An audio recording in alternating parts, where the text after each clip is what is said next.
morning, everyone. Sorry for the delay this morning. It's the last day of Vivid after 23 days, and we're all a bit tired. It's been a very massive month, hasn't it? Yeah.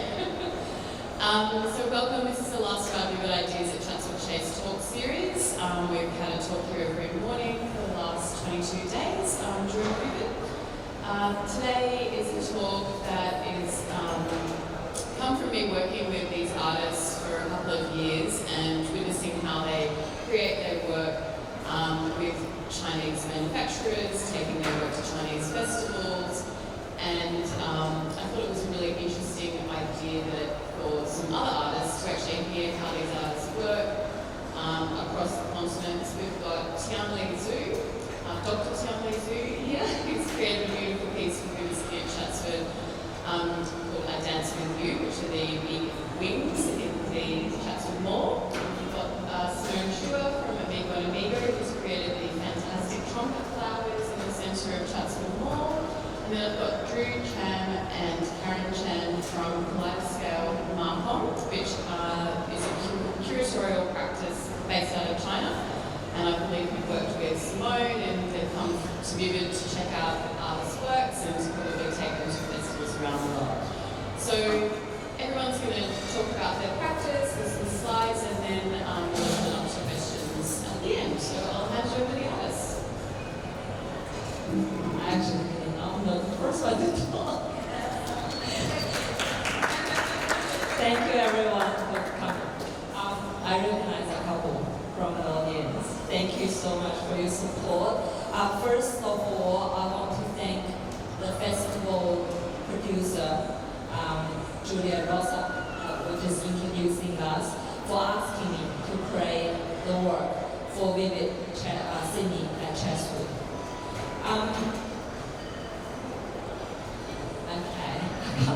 So I'll just talk a little bit about my practice and the background.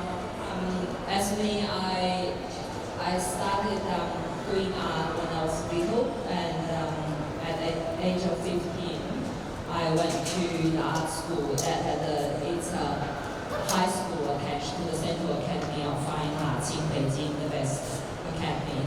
And then later on, that was 4 years, and after that, there was another 4 years at Central Academy of Fine Arts. And I was majoring in folk art in the contemporary practice. So as I was born in China and I came here in 1988, I continued practicing. I got my Masters of Fine Arts from Visual Arts from the Sydney College of the Arts, and I got my PhD from University of Sydney. So as well as I'm a practicing artist, last year I published a book, The Tao, Conversations on Chinese Art in Australia. I highly recommend it that you can go to my website and then find out the book. It's not about how wonderful the book is, it's about how wonderful the people I had a conversation with, and that will give you a great understanding about how the two nations connected by connecting people. And one of the people I had dialogue was actually is in the audience, and Professor Jocelyn Shui. Jocelyn Shui was the first cultural counselor, went to China at early stage, that's developing in Australia-China relationship. So today's talk is not even sort of more relevant that I talk about working with China from my origin, and also sort of like you're probably going to see my tradition has coming through as invasive, sort of like invasive, at least paper cuts. And that's one of my main sectional piece is a paper cuts I have. But the paper cuts is not the traditional, very small palm hand size. They're large scale. This one is 4.5 meters, suspending from the ceiling to the ground. And that's at the Sydney Contemporary, first time that MCA curated the installation and they asked me to show the work that was at Carriage Works. And then you can see the details, all the work, it's wading through the history and contemporary by doing sort of like through the myth and retelling the story and comments on contemporary issues. And also this work is painting with paper cards with my over 30 years experience.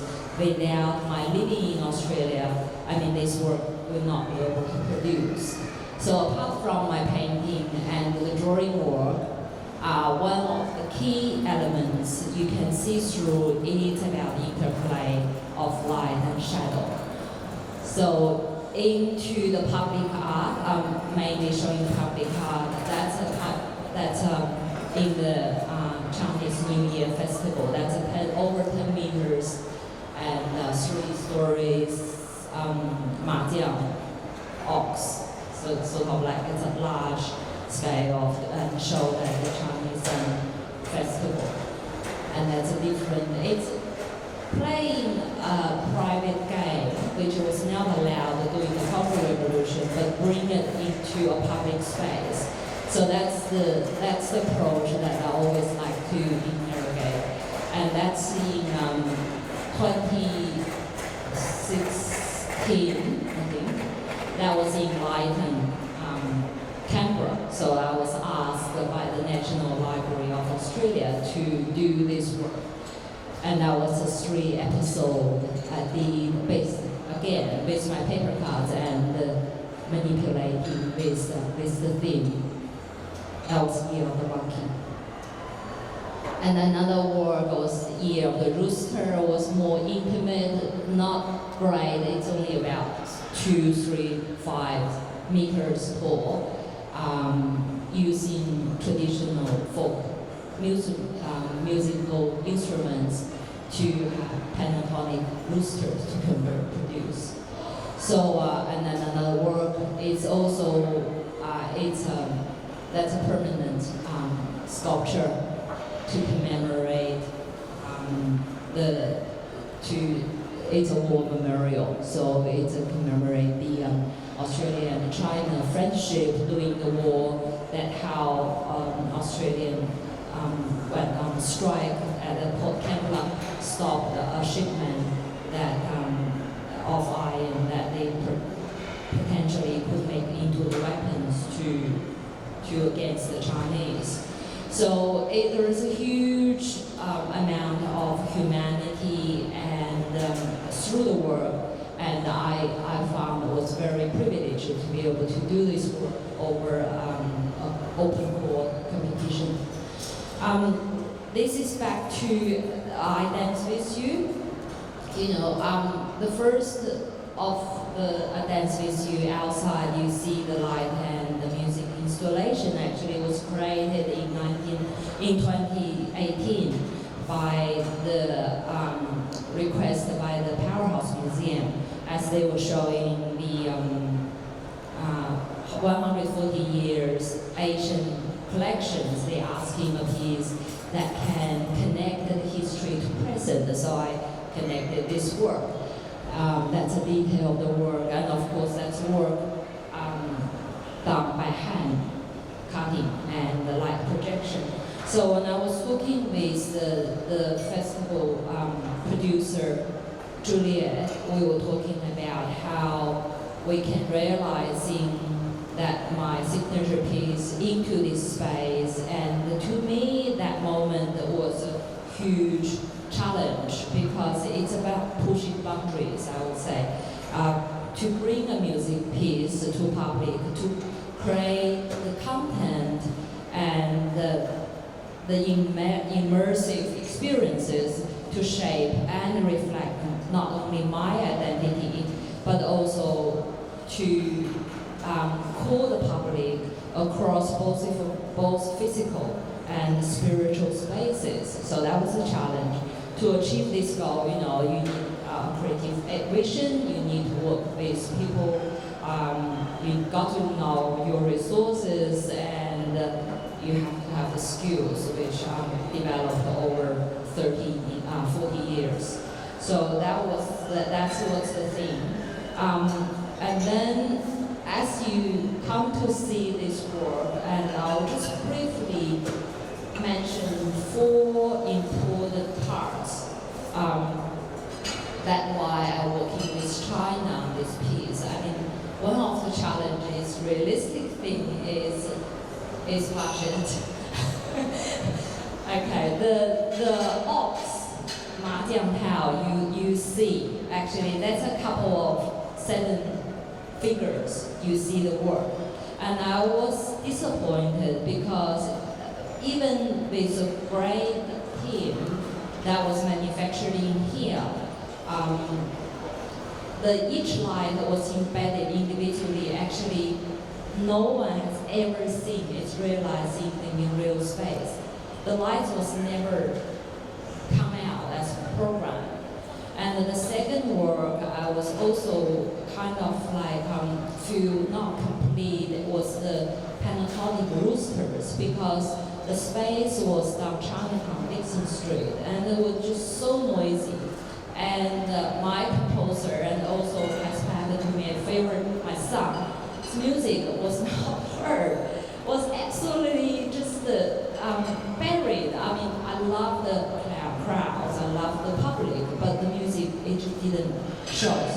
So under all these difficulties, and I turned into my fellow friends. Actually, I only just got to know this Shenzhen voice like technology development, because actually they approached me, they said, oh, we saw your work, can you help us to Vivid? And I said, I don't even know anything about Vivid. And then a couple of months later, I got this ask to say, would you like to do Vivid? And so I said to these guys, I said, guys, do you want to help me? We work together to get the Vivid done, because I'm on my way learning and you know nothing about it. So they said, okay. So in that way, relieve the tension of the money issue, because they're going to build it. But there are several things. I'll just mention briefly about this work. It's I think there's a sense of spontaneous reaction you got to do when you're working with Chinese. So that is the interplay yin and yang. You know, I would say actually basically it's as simple as you're just 2 sides of your hand. And the complex of this work, because what I'm asking is to purify a fusion of the organic and the technology, the science and the philosophy, the engineering, the music, and everything coming out as a very seemingly effortless piece of art. So I want it very, very simple. And the other thing is understanding the context. That's including culture, including the Chinese custom, about the methodology. It's basically about everything. And that's why I went to China a few times, that we need to talk. And also, I think when you have a challenge, it's important to stay in the center. So that means I have a basic, I cannot lose my principles. That's the aesthetics, the creative identity, the storytelling, crossing multiple platforms, including the audience participation. I got to think about everything. You know, there's, at one point, I just said to myself, just cut off the philosophical crap, because I have to listen to the engineers. They rules. So that's the kind of the things, you know, the Partridge did a great contribution.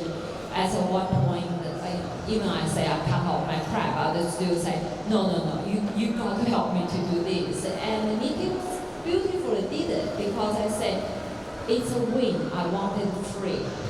You got to give the freedom. There is a big story behind the work. I'm not going to talk about it today, but the whole idea is free. It's a freedom that we cannot, we limited, we have one life, but I don't want it to stop. So we achieved it, I think, to that aspect. And I think the things only come to life when it comes to the public.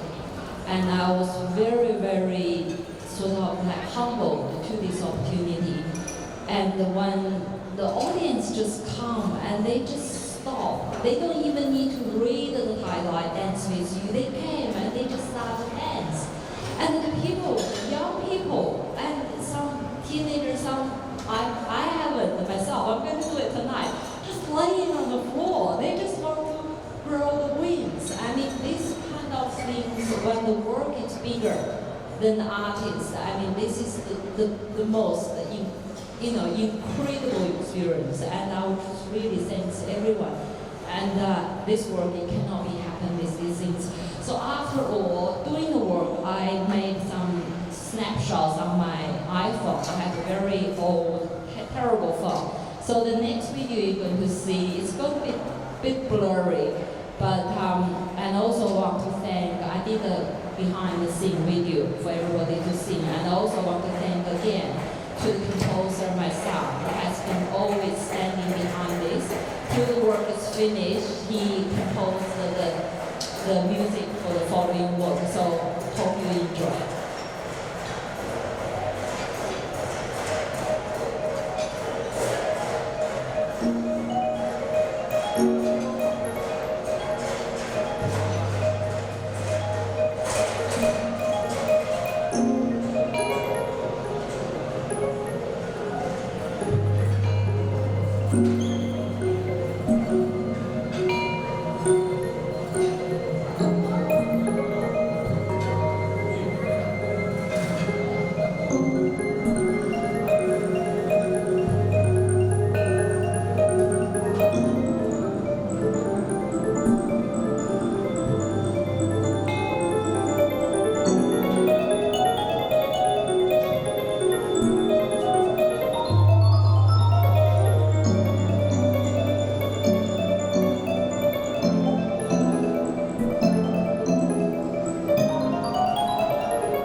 from Amigo and Amigo.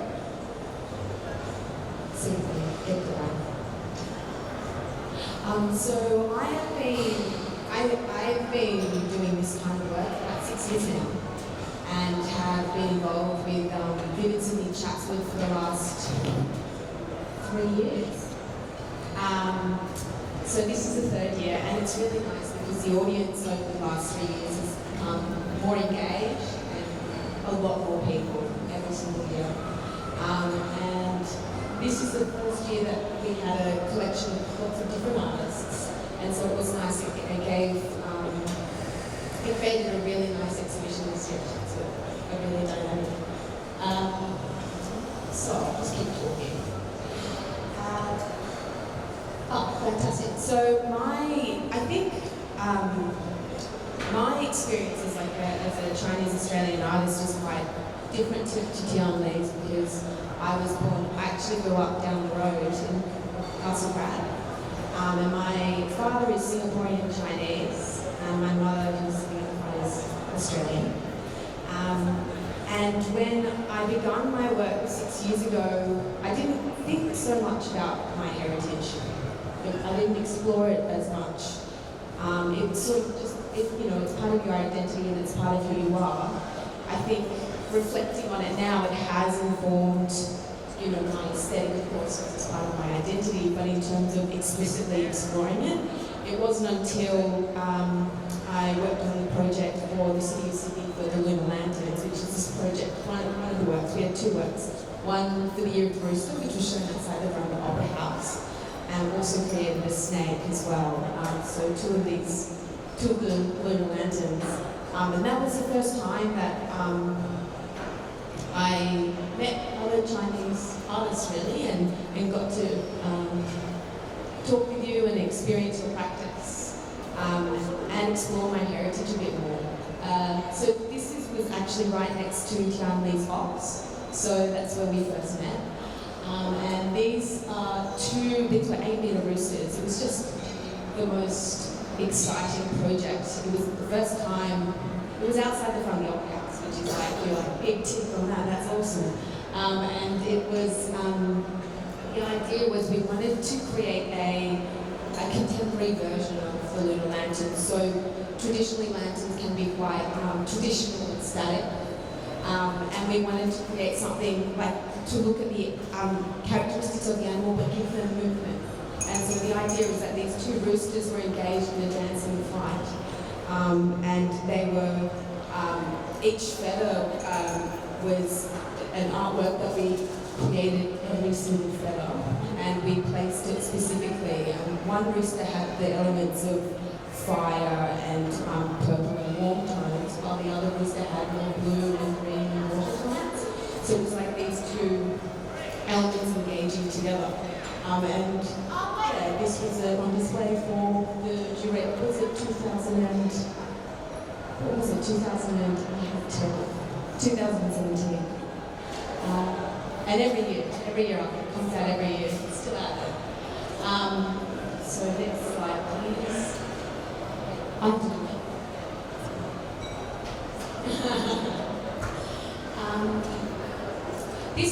This was the first project that we brought to Vivid Chatswood, and it was called Octopoda, and Drue actually brought it to Beijing for a show. And Octopoda, the idea was that was the year that Chatswood had the theme of steampunk, but we wanted to create, bring in the elements like warm and copper tones. This is an interactive work that when people play the drums, the tentacles light up, and it's this sort of like Octopoda is dancing with the audience. It was interesting, like the more I have a look at my work, the more I realized that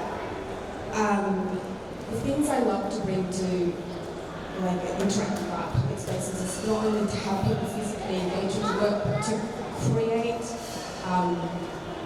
warm tones and warm colours, and I think that's quite prevalent in Asian art. It's quite rich and bold in the colours that we use. So that was on display for 3 months in Beijing. It survived the Beijing winter and the Beijing winds. So we were very thankful that it was, he did well over there. Next slide, please. To myself. This was a project for Sydney Festival, and it was to celebrate the Apollo 11. It was a commemoration of the landing on the moon, and that happened in January this year. So we created 9 Symphonauts, and each of them was placed around Barangaroo. And it was interesting because we got to play with the public space, so you'd have someone flying above people, above the escalators, or coming out of the water of the harbour, or standing in the concierge foyer of Barangaroo, so popping up, sitting down next to a cafe. And this was a static artwork, but it was interesting because kids loved to play and jump, and yeah, it was good once again to create something with a static sculpture, but it felt like it had a sense of movement. And this is a work from underneath, and this work was titled The Parabolic Light Cloud, and it's a hand-woven net, and at each intersecting point we have a light. But the beautiful thing about this is that when people touched a sensor pad underneath the light cloud, it would sense their heart rate and animate to their heart rate, so it was like people were becoming part of the work. And this was in display on Drue for, it was 6 months ago, we displayed for a year. The curve itself was inspired by the Fibonacci spiral, so that's the golden ratio for perfect balance that we find in nature. So you find it in the shell of sea creatures, or you'll find it in sunflowers, like the way that the sunflower forms. And so it's this beautiful ratio, this beautiful geometry that we use to weave the net and also place all the lights. And I just like unicorns, so. But in terms of working in China, I have lived in China for 4 months, and I have the project I have titled Trumpet Flowers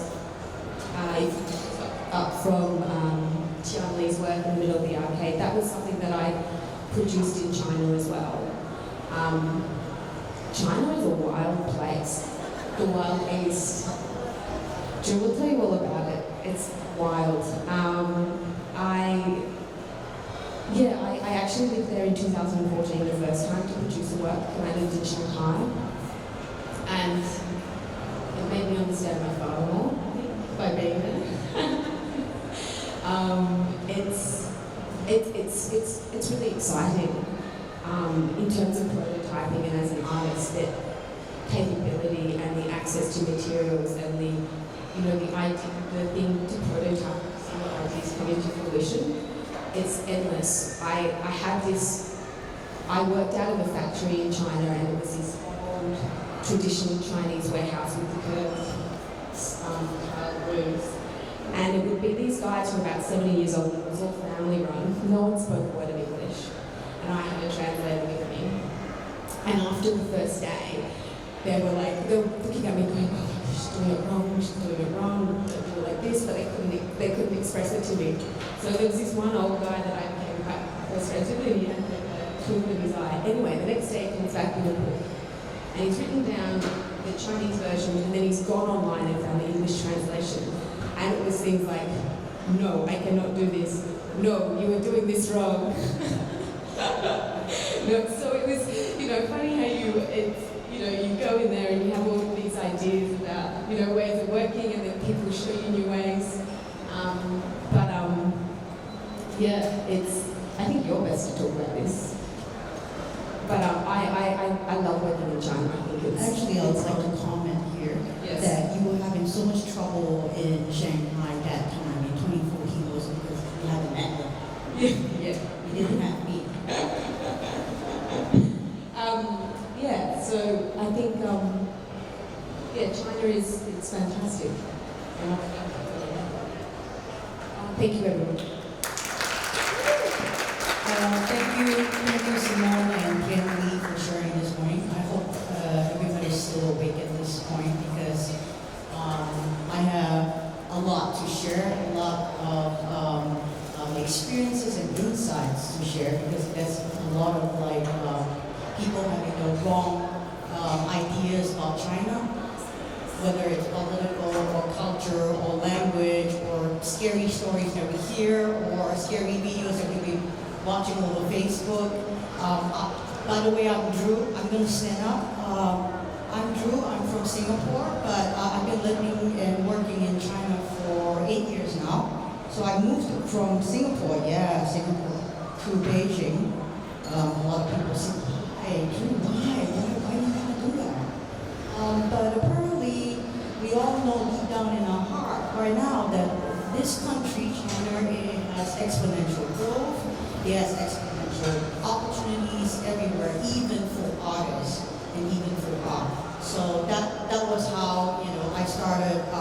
And my partner, business partner here, Karen Chan, she's from China. She's from Guangdong. Guangdong province is the south of China, but she was located in Beijing. So first of all, we're just going to go very quickly about our individual profile. So for Karen, back in when she first graduated and landed herself in Beijing, she worked with a lighting design, architectural lighting design magazine. It's an Italian firm called Design, and that was how she got into lighting design, architectural lighting design, urban lighting.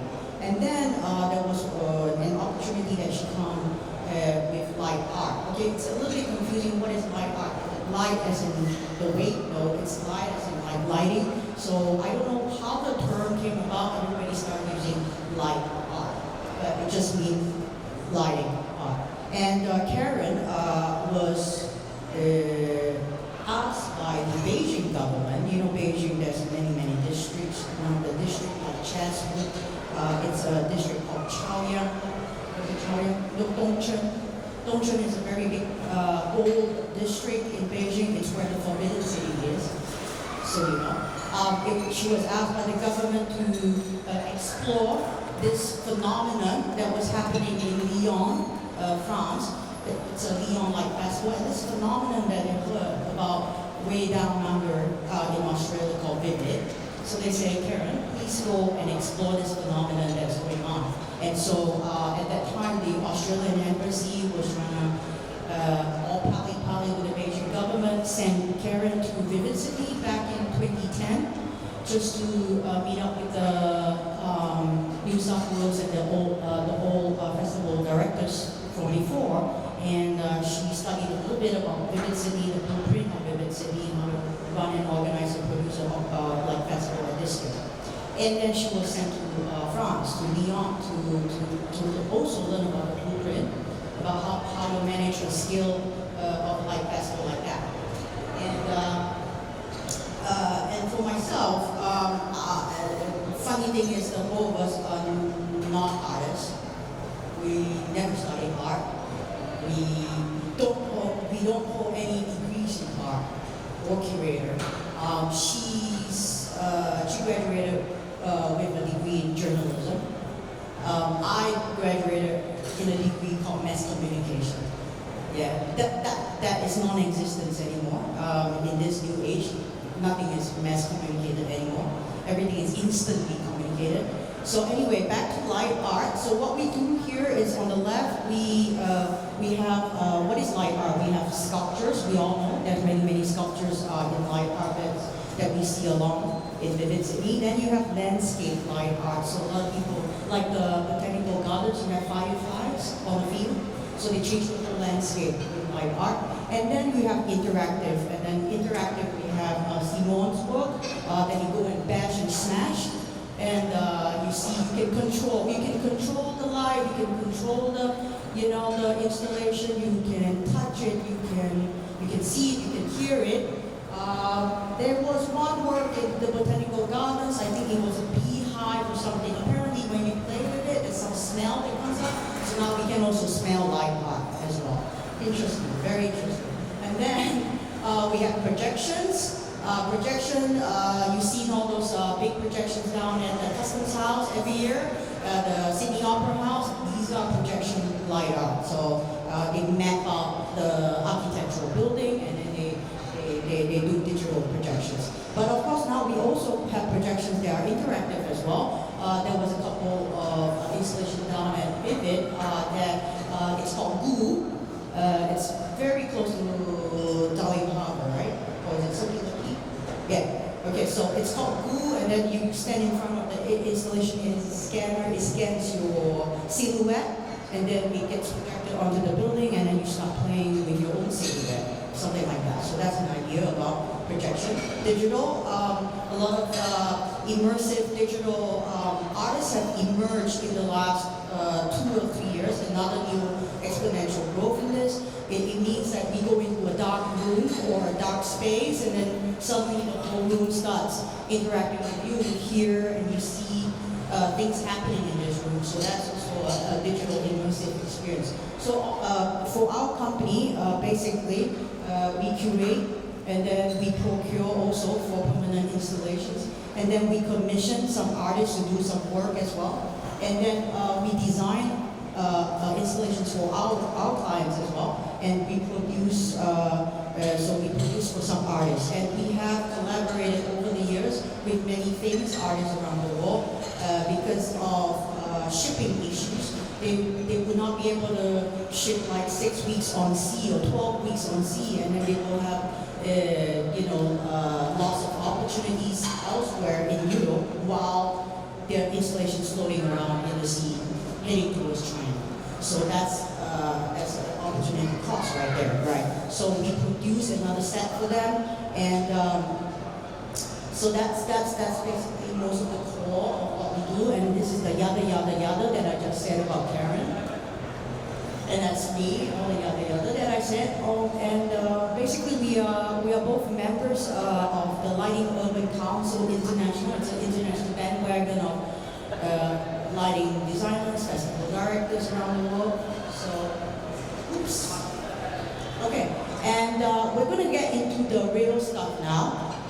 As you can see on the left top corner, that was back in 2015, underneath the Sydney Harbour Bridge. And during that year, 2015, we were invited by the festival directors to come and, attend Vivid and try to pick up some installations, and we did pick up some installations. We picked up huge mangroves trees back in 2015, and another piece we caught our eye on was Simone's affinity.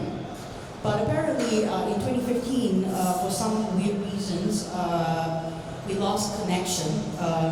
Emails were flying to the wrong place. So just for the artists who are present this morning, please write to the right email address.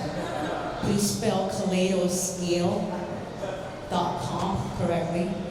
And then yada yada, we went around the world, always attending all the festival openings and conferences. So we're a part of the festival league and tour around the world in the bandwagon. So we're very, very honored to be recognized as the Chinese representative of the light festival scene. Of course, there are others following our footsteps, but they are way behind. Okay, so yeah, we started in 2014, and we did a lot of work back in those days in China because it was a new concept, right?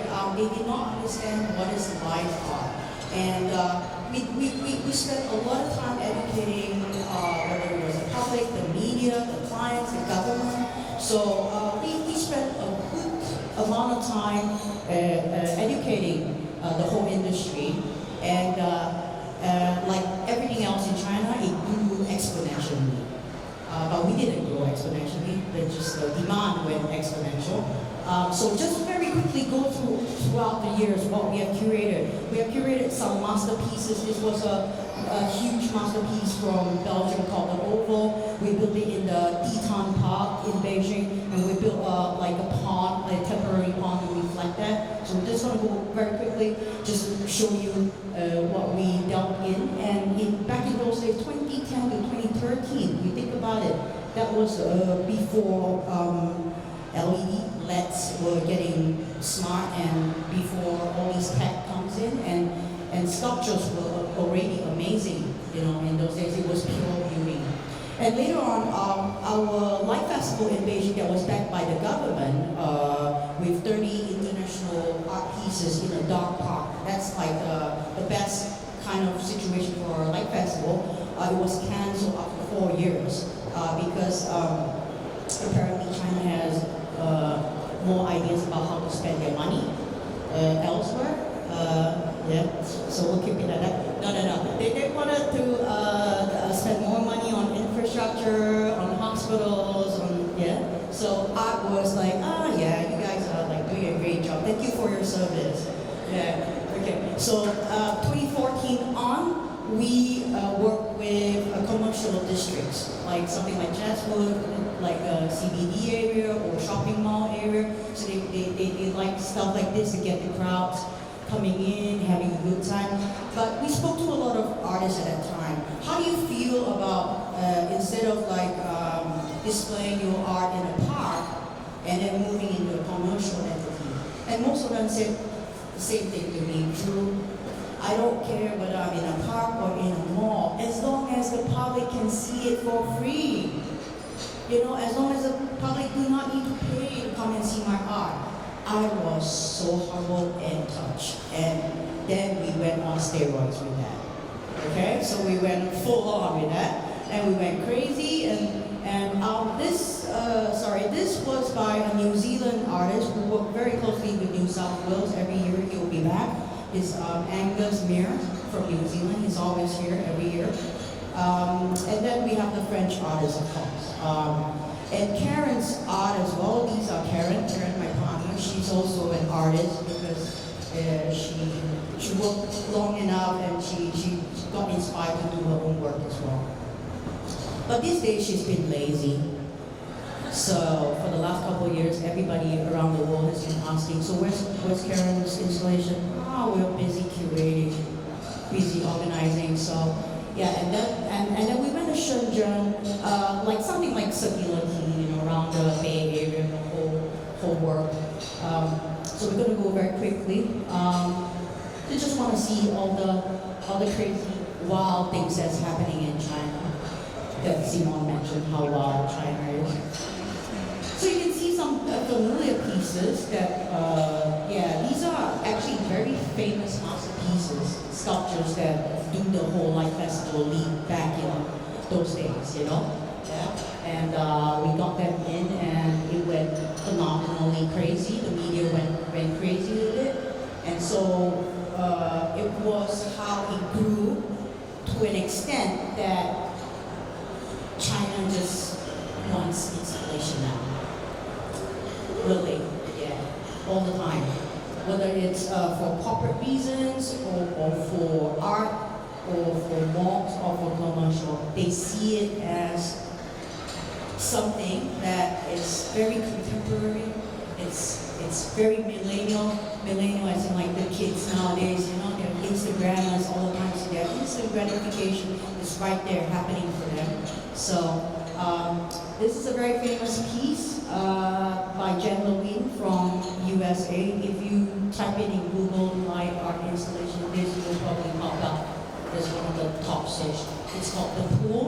It has 108 parts on the floor, and they are individually, it's a microchip computer on every part.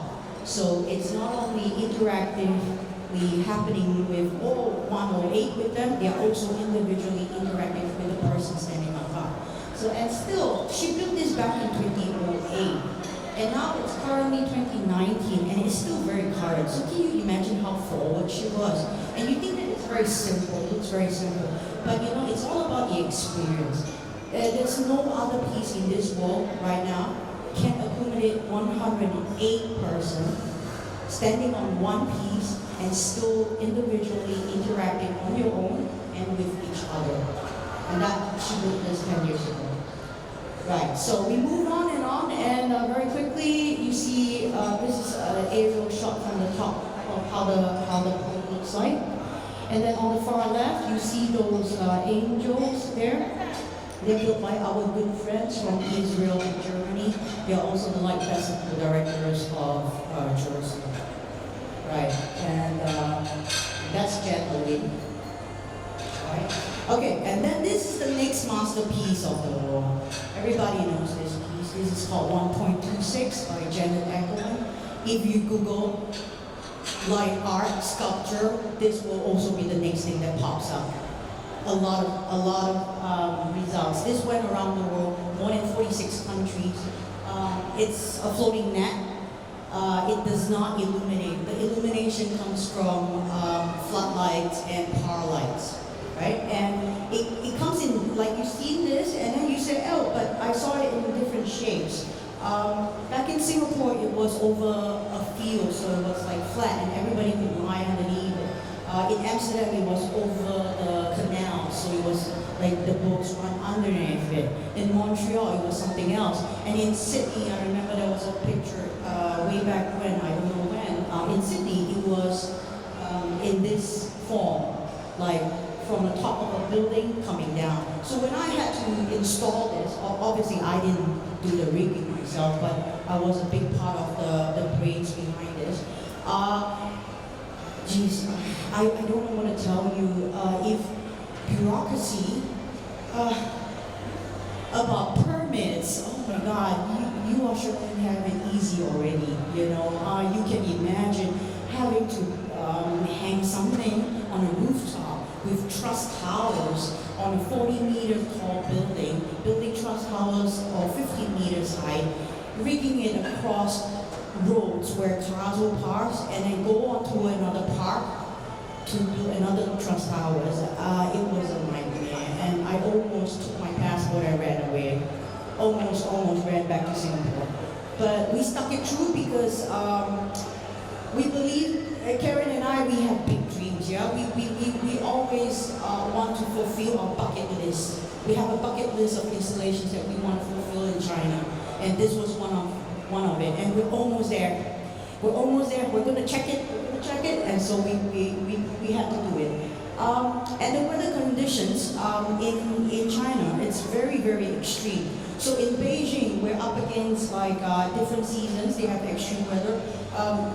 Simone was with me in Beijing last December. When she arrived, I look at the whole group of Australians. I'm like, oh no, you guys are so crazy. They said, yeah, we're in our winter gear. And I said, yeah, but you're all dressed for Paris, not for Beijing. Because we hit minus 12 degrees Celsius, 17 actually, minus 17 Celsius. And they had to work in the night, and they were not wearing down jackets at all. I don't know how. And they were frozen, and this girl was frozen.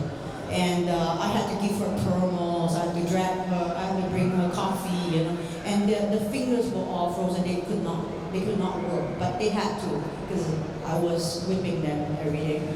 So, and then this in Shanghai, the net, 1.26, and we had strong winds. And how strong is the wind? We're talking about like, I don't know about your metric system.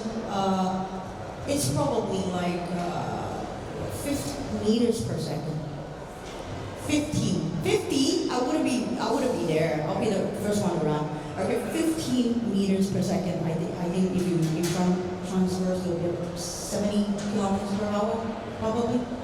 That's a lot of wind. And right at the top. And these Chinese workers, right?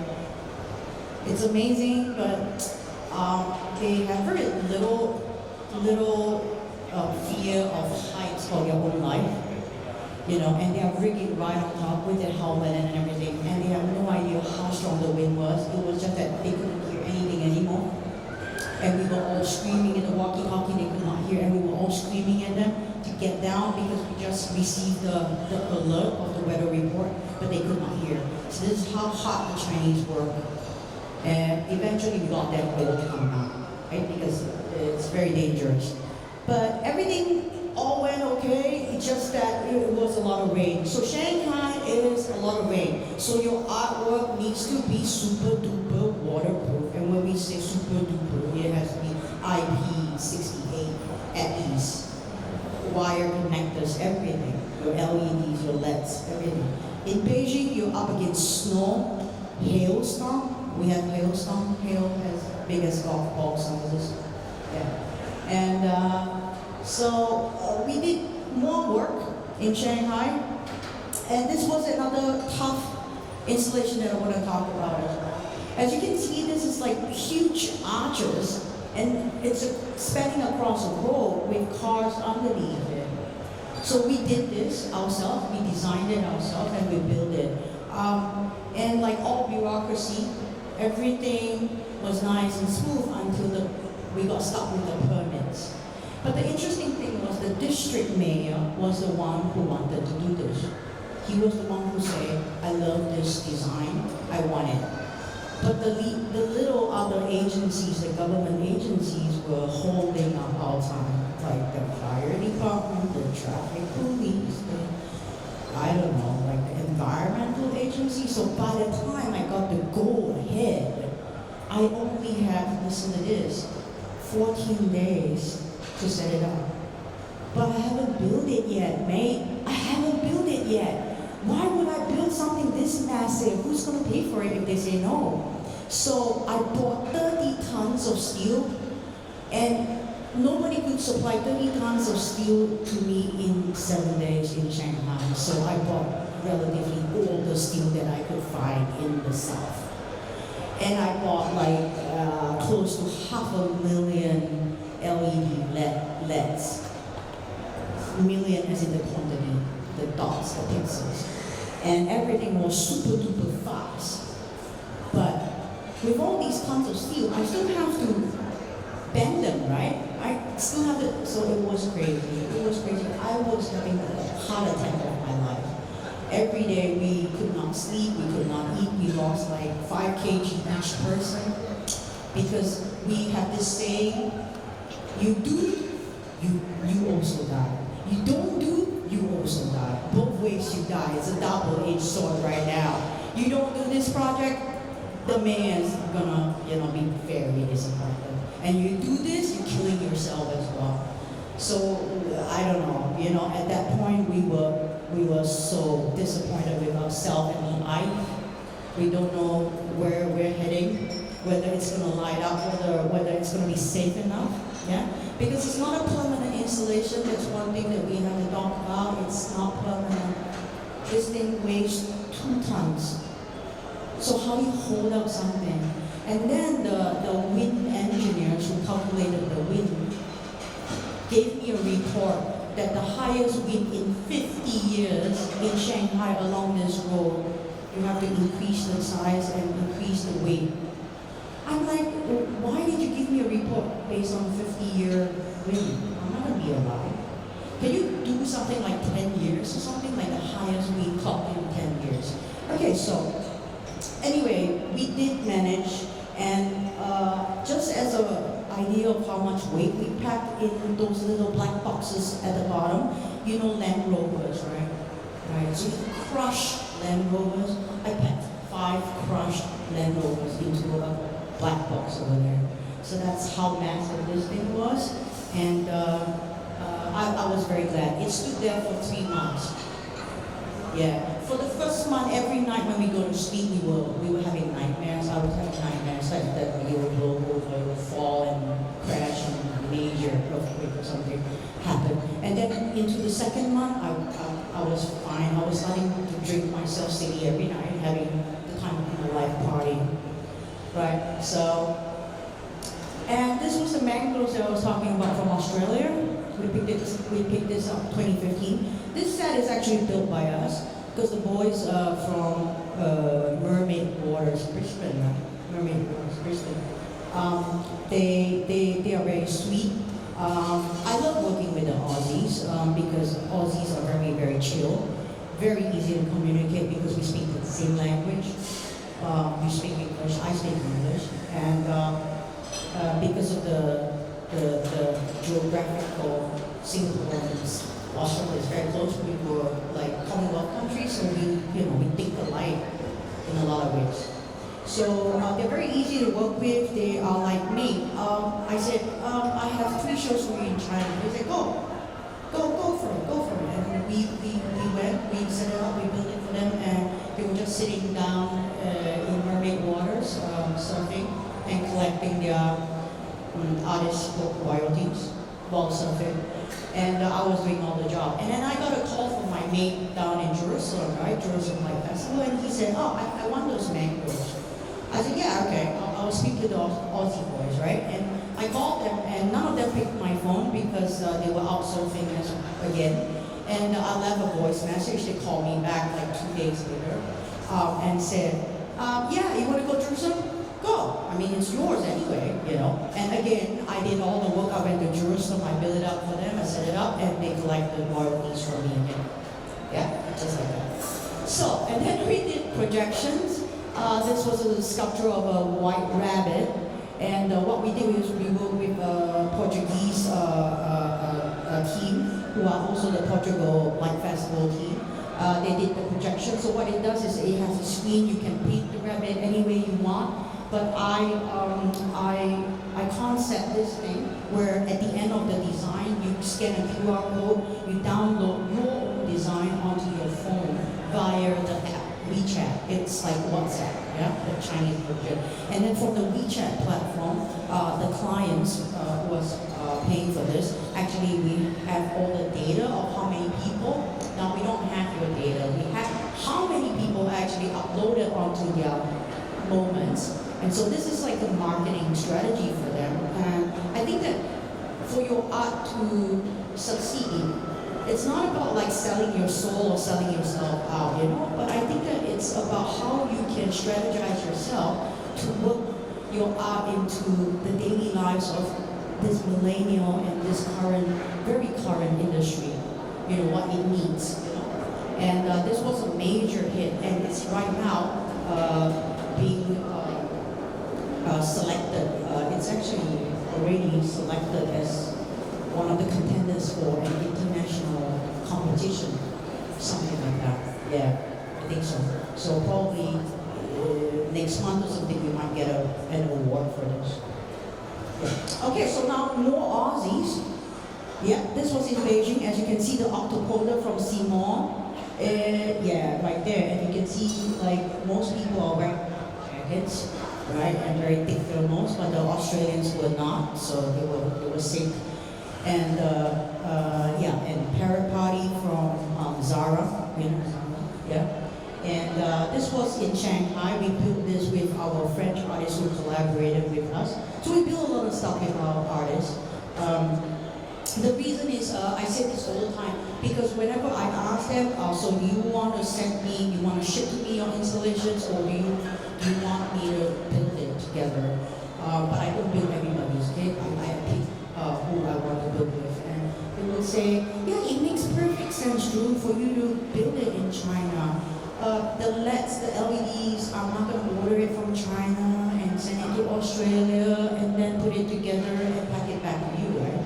And plastics are from China. Steel, who's this largest steel producer in the world? China, right? So it's like, it's fine. And what Karen and I have been doing all these years very successfully is, I think it's a trust. It's a trust with our artists that we respect everybody's artistry and respects everybody's intellectual property, which is very, very important in China to find the right partners to trust. Because even for us, we are facing a lot of challenges now as more and more companies or individuals think what we are doing is like good work and they want to copy, you know, and they're copying, you know, they're building business models like us, you know, but there's still a lot of things lacking there. So there's quality, the trust level, getting good projects for artists, because you do not want to be in a project where you are the only original artist there. And every other installation next to you are all copies. That's not going to be good for you. Not good for your portfolio at all. Okay? So that's very important. So we control everything. And this was another piece, House of Cards. It's massive, it's huge. It's about like 4 or 5 stories tall. And it has a light show every day. The cards go like with the music and the lights. So these arches are very tall as well. The tallest point is about like 15 meters. Yeah, it was for Galeries Lafayette that was opening in Shanghai. Yeah, and it actually three of the arches, they had a connecting bone right in the middle.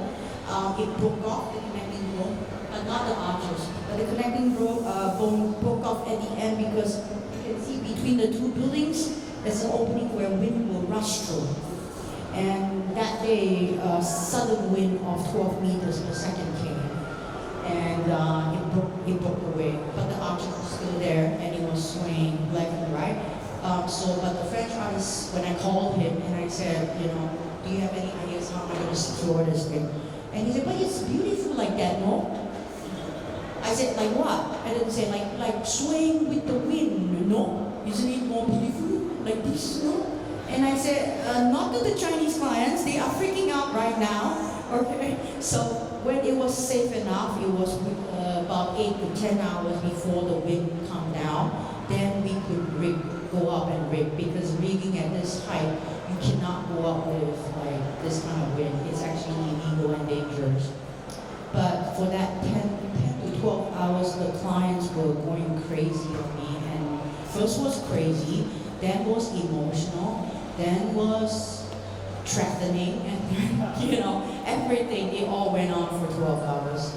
But I stood pretty strong. Okay, and this is another work that we try to pick up in 2015 Sydney Vivid from Simone. This is called Affinity, and I think that this was her baby, right? This was your first baby, your first debut, right, as an artist, right? No. Okay, but this was the one that made you famous, right? Yeah. Okay. So this is the one who made you famous, and this is the one that you disappointed me for 2 years, because I wrote to her and she never wrote back. Okay, so one thing about Australian artists, don't learn from her. Write to me immediately, because I will put you into a too proud to answer my email list. Okay, but it was not her fault. The email went to somebody else instead. Okay, so this is just some of the work that we do, and I'd like to say that we are very happy, both Karen and I, we are very happy to be back in Vivid after so many years, and we hope that we'll be able to collaborate with some of the new artists that we see this year. Thank you.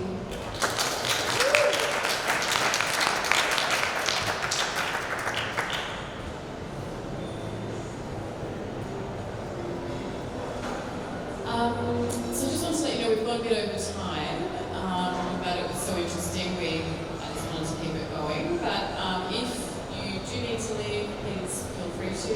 We will open it up for questions for about 10 minutes. So if anyone's got any questions, let me know. You can also approach everyone after as well. No questions. All right, thank you very much for that. That was amazingly interesting, and I appreciate your time.